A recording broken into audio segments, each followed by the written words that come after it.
তাইলে যেটা হইলো ব্যাক কাভার কিনা ফেলছি, ব্যাক কাভার আর হচ্ছে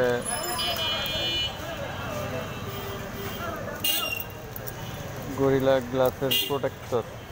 এখন কথা হচ্ছে এই যে বাইক রেখে গেলাম, হুম, তো এই যে বাইক আরেক ভাই রেখে গেছে আমার সামনে, কীভাবে রেখে গেছে আমি দেখেন। মানে এখন আমার বাইকটা বের করতে হইলে মানে তার বাইকের সাথে বাড়ি খাবে।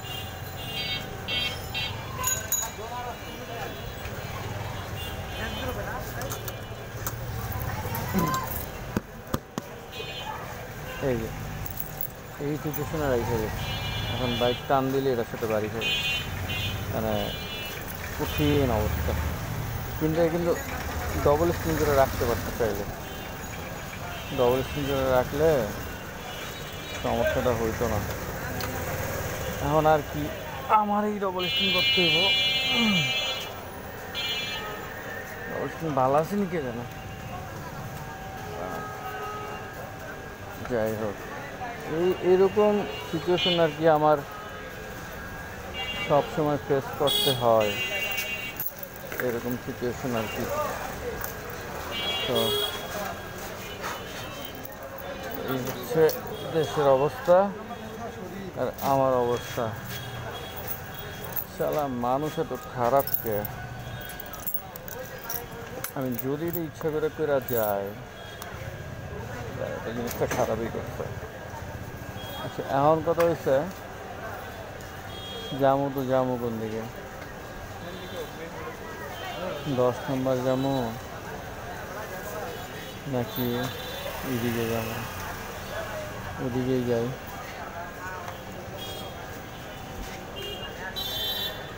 জয়নাল আবেদিন নান্নু।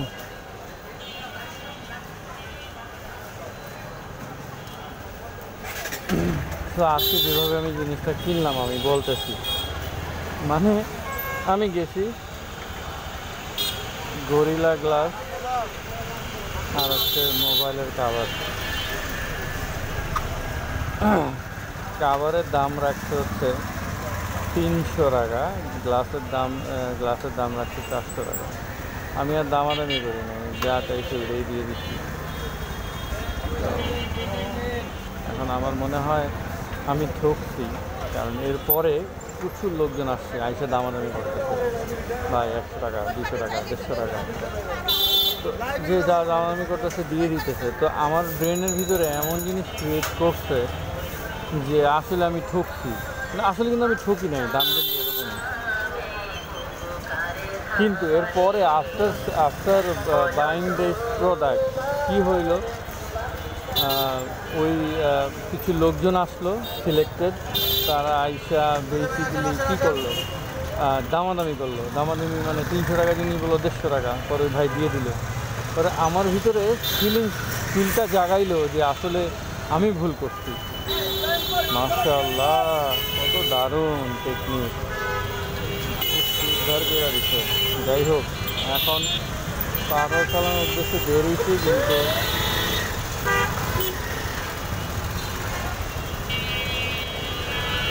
কিন্তু এটা কী হলো, কিন্তু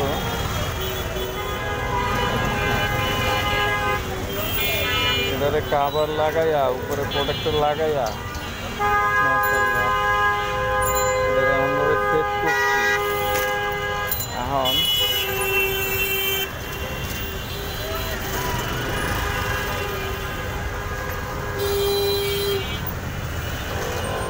এখন এটার মধ্যে আটকাই না, চালার জিন্দেগি।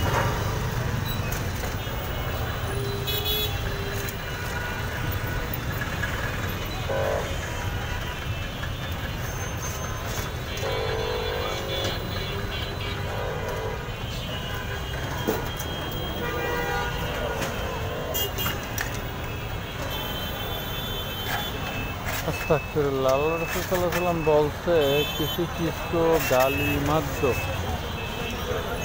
মানে কি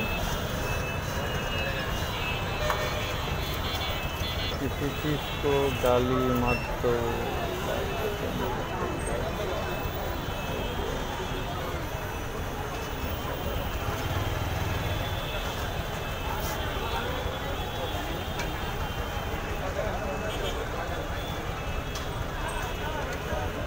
চাপ লাগতেছে, কারণ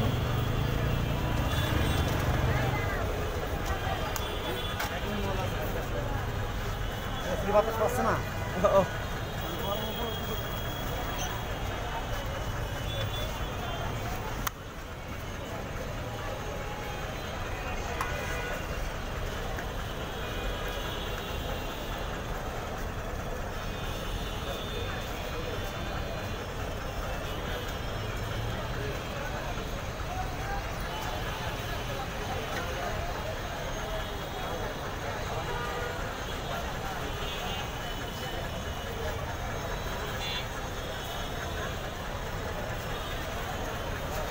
मुख डागार का काबर লাগবে।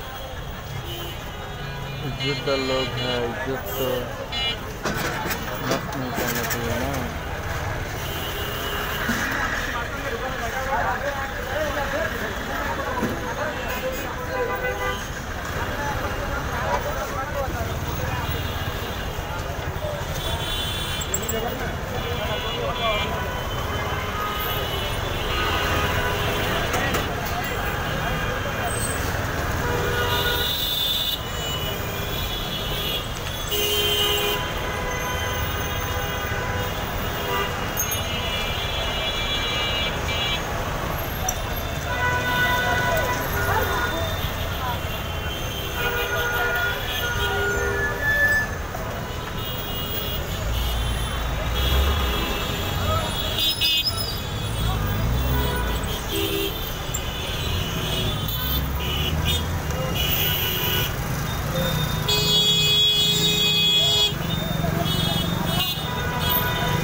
এত মেয়ে মানুষ আমার চোখে কেন বাঁচতেছে? আপনাদের কি চোখে বাঁচতেছে ভাই? মানে জানি না, মানে দেখবেন যে মেয়ে মানুষ মানে কেন আমার চোখে তো বেশি করে লাগতেছে।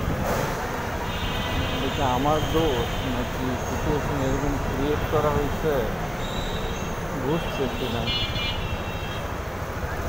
খুব বিপদে আছি। মেয়ে মানুষের চাপটা তো আমার লাইফ থেকে বাদ দিলাম, কারণ মানুষ খারাপ হওয়ার পেছনে একটাই কারণ, সেটা হচ্ছে মেয়ে মানুষ। জিনিস যে কন্ট্রোলে রাখতে পারবো তার জিন্দগিতে আর কোনো সমস্যা হইব না। মাশাআল্লাহ, দাড়ি টুপিওয়ালা লোকজন দেখলে খুব ভালো লাগে, ওয়াল্লাহি খুব ভালো লাগে। কত আল্লাহওয়ালা মানুষ, সুবহানাল্লাহ। আমার অফিসে কিছু মানুষ আছে এরকম আল্লাহওয়ালা, এদেরকে খুব ভালো লাগে। যাইতে যাইতে কই যাইতেছি জানি না, একটা চা খাওয়া দরকার, ব্রেনটা কাজ করতেছে না, মনে হইতেছে লস খাইছি, মোবাইলের কাভার প্রোটেক্টর কিনা।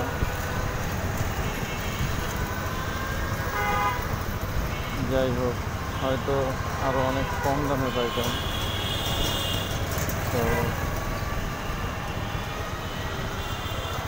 আসলে ভাল লাগে না দামাদামি করতে, ঘুরতে। একদমের দোকান থেকে কেনা উচিত।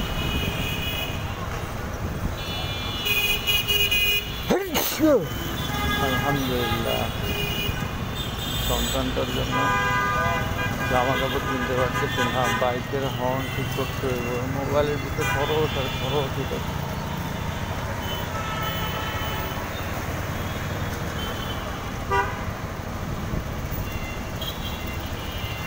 আমার চোখেই কি মেয়ে মানুষ লাগতেছে নাকি আপনাদের চোখেও লাগতেছে? একটু কমেন্ট করে জানাবেন। এদিকে আমার চোখই মানে যাইতেছে ওইদিকে, কিন্তু পবিত্র কোরআন শরীফে আছে একবারের বেশি দ্বিতীয়বার নাকি, জিনিসটা হচ্ছে এরকম যে তাকানো যাবে না, এটাই ফাইনাল। চোখ লজ্জার স্থান, হেফাজত করতে হবে, এখানে কোনো ঝামেলা করা যাবে না। তো এখনও কোনো রিকোয়েস্ট পাই নাই, তো পেটে ক্ষুধা লাগছে, কারণ সকালে 3টা রুটি খাইছি, এরপর আর কিছু খাই নাই। ভাত, মাংস, আস্তাগফিরুল্লাহ, মানে চোখ যাই ওই মাইয়া মানুষের দিকে, মানে কি একটা ভয়ানক অবস্থা। যাইতে যাইতে কই যাইতেছে, কোনো রিকোয়েস্ট আইতেছে না। দেখে দাঁড়ানো এখন ভয় হলো কি যে কখন দেখতে ফেলে। পাড়াও চালাইতেছে, মহাজের বাপে পাড়াও চালাইতেছে। যদিও আমি এই ভিডিওটা লাইভ করে দিই না, লাইভ করতাম না, লাইভ করার উদ্দেশ্য একটাই, আমি আসলে হতাশ। আচ্ছা আল্লাহ, গাড়ি ডুবিওয়ালা মানুষজন দেখলে কত ভালো লাগে, কত আল্লাহ আল্লাহ মানুষ।